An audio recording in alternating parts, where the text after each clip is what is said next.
Good morning my dear student. मैं आप लोग के सामने कक्षा 12 का बहुत ही इंपॉर्टेंट चैप्टर हाइगेन्स का, जो कि बोर्ड की दृष्टि से देखते हुए आपका 5 नंबर फिक्स है। ठीक है, जैसे हम 5 नंबर देखिए पढ़ते कैसे हैं। इससे पहले 2 वीडियो बना दिए हैं इसका।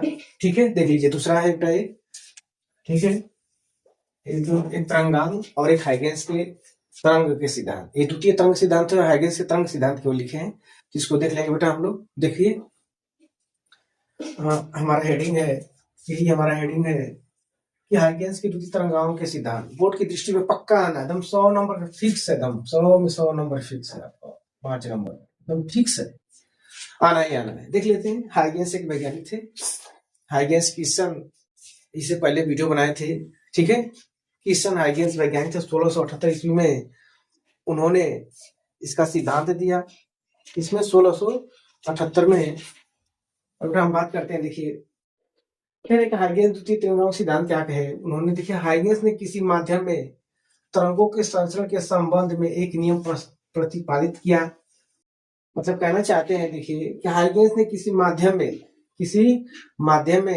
तरंगों के संचरण के संबंध में एक नियम प्रतिपादित किया है, जिसे हाइगेन्स के द्वितीय तरंगाओं के सिद्धांत के नाम से जाना जाता है। यानी जो हाइगेन्स जी हमारे एक वैज्ञानिक थे, उन्होंने हाइगेन्स ने किसी माध्यम में तरंगों के संचरण के संबंध में एक नियम प्रस्तुत किए और प्रस्तुत किए, जिसे हम क्या कहते हैं, हाइगेन्स के द्वितीय तरंगाओं के सिद्धांत के नाम से जाना जाता है। ओके, अब हम अगला देखते हैं। देखिए अगला क्या कह रहा है। हाइगेन्स की परिकल्पनाएं निम्नलिखित होती है। जो हाइगेन्स की परिकल्पना बहुत परिकल्पना, मतलब क्या की, बहुत मतलब क्वालिटी गुण दिए, यानी परिकल्पनाएं दिए। ठीक है, परिकल्पनाएं इनके निम्नलिखित, इनके हाइगेन्स के, किनके, हाइगेन्स के। पहला हम पढ़ लेते हैं। हाइगेन्स के अनुसार, पहला देखिए क्या कहे। हाइगेन्स के अनुसार मूल तरंगों को या तो हम प्रथम तरंग भी कह सकते हैं। ठीक है, हाइगेन्स के अनुसार मूल तरंगों या प्रथम तरंगों से उत्पन्न तरंगों को ही कह रहा है कि उत्पन्न तरंगों को द्वितीय तरंग कहते हैं। यानी हाइगेन्स के अनुसार मूल तरंगों या प्राथमिक तरंगों से उत्पन्न तरंगों को द्वितीय तरंगों कहते हैं। यानी कहना चाहते हैं कि जो मूल तरंग होते हैं या प्रथम तरंग से जो उत्पन्न होती है, वही क्या कहलाती है, द्वितीय तरंग कहलाती है। ठीक है, इसे हाइगेन्स का द्वितीय तरंगाओं के सिद्धांत कहते हैं। यानी एग्जांपल देख लीजिए कैसे। यानी कह रहे हैं हाइगेन्स जी का है, देखिए हाइगेन्स जी बताए, किसी तालाब में एक आप पत्थर मारेंगे तो उसमें क्या होगा, तरंग उत्पन्न होगा। क्या उत्पन्न होगा, तरंग उत्पन्न होगा। क्या बेटा, तरंग। तो जो पहला तरंग उत्पन्न होगा उसको हम प्राथमिक तरंग कहें या मूल तरंग कहेंगे।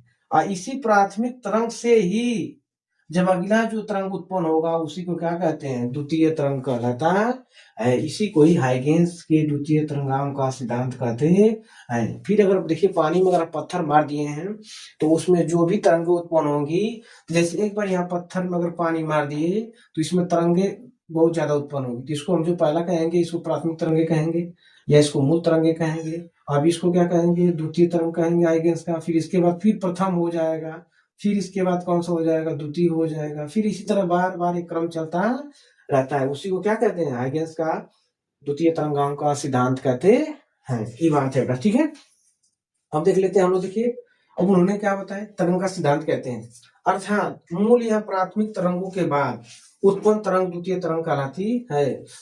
उससे उत्पन्न तरंग उसके लिए पुनः द्वितीय तरंग हो जाती है। यानी कह रहे हैं कि जब अगला हमको देखा जाए तो जो उसी से उत्पन्न तरंगे रहेंगी, जो दूसरा है वो प्रथम हो जाती है और जो अगला तीसरा जो है द्वितीय हो जाती है। ठीक है, आगे बात करते हैं।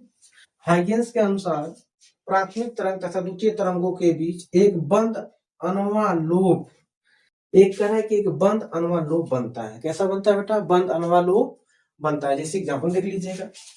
ये हमारा होता है प्राथमिक, क्या होता है, पी का मतलब प्राइमरी, आई एस का मतलब होता है सेकेंडरी। तो देखिए प्राथमिक और ये सेकेंडरी। ठीक है, यहाँ प्राथमिक या प्रथम या द्वितीय कह सकते हैं। देखिए तो ये क्या बना रहा है, अनुवालोप बना रहा है। ऐसे कैसे बना रहा है बेटा, अनुवालोप।